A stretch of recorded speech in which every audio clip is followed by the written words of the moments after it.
నేను సినిమాలు ఎక్కువ చూడను, సినిమాల గురించి ఎక్కువ మాట్లాడదలుచుకోలేదు. కానీ ఇప్పుడు ఎందుకు మాట్లాడుతున్నానంటే, రాజమౌళి కొన్ని శుద్ధపోస కబుర్లు నీతులు చెప్తుండు. ఐబొమ్మ అతన్ని అరెస్ట్ చేశారు కదా, అతని గురించి చెప్తా, అతనేమో సమాజ సేవ చేయట్లేదు, ప్రజాసేవ చేయట్లేదు, అతనేం ఫ్రీగా చూపించట్లేదు అని చెప్పిండు. మరి మీరు చేస్తుంది ఏంది? మీరు చేస్తుంది కూడా మీరేమన్నా సమాజ సేవ చేస్తున్నారా? మీరు కానీ హీరోలు కానీ ఎంతెంత రెమ్యునరేషన్ తీసుకున్నారు? ఒక సినిమాకి వచ్చి ఎంత బడ్జెట్ ఖర్చు అవుతుంది? అంతంత బడ్జెట్ ఎందుకు పెడుతున్నారు?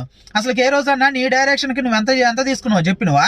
మరి మీరేదో సమాజ సేవ చేస్తున్నట్టు చెప్తున్నారు. మీకంటే అతనే నయం కదా. టికెట్ల రేట్లు ఎంతెంత ఉంటున్నాయి, మరి ప్రజలు ఎలా చూస్తారు అనుకుంటున్నారు? మళ్ళీ అవి కాకుండా ప్రత్యేకంగా ఓటీటీలో సబ్స్క్రిప్షన్ ప్లాన్లు అంట, అవి ఎంత ఉంటున్నాయి? మరి మీరు అయితేనే ప్రజలను ఇష్టం వచ్చినట్టు దోచుకోవచ్చు. వాళ్ళు ఫ్రీగా చూపిస్తే మీకు ఆయన ఫ్రీగా చూపించట్లేదు అవి ఇవన్నీ ఇప్పుడు శుద్ధపోసి కబుర్లు చెబుతున్నారు. ఫస్ట్ మీరు అందరికి అందుబాటులో ఉండేటట్టుకు పెడితే అలాంటి వాటికి ఎందుకు పోతారు? అలాంటి క్రైమ్లు ఎందుకు జరుగుతాయి?